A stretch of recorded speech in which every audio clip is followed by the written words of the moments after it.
This is code.org. Let's see what we're doing. Make a 3x5 letter A. Okay, that sounds doable.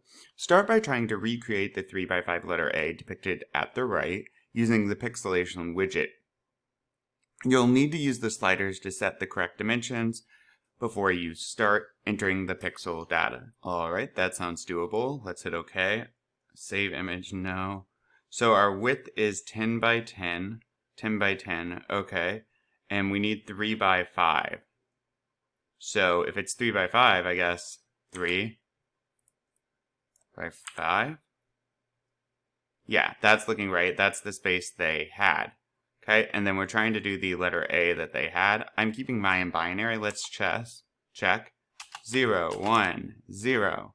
Now this is already going to be problematic because right here, okay, notice their letters black, not their sides. So 1, 0, 1. Now I need to readjust the size. 5 by 3. 3 by 5.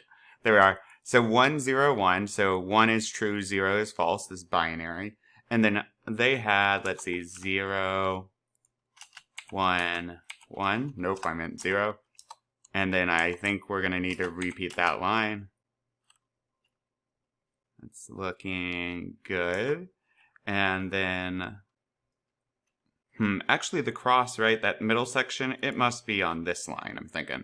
So let's do 1, 1, 1 for that line. I meant 0, 0. So it's a bit of trial and error, which is fine. Binary and this type of things are confusing. So think of 0 as false, 1 as true. We'll get more into that later.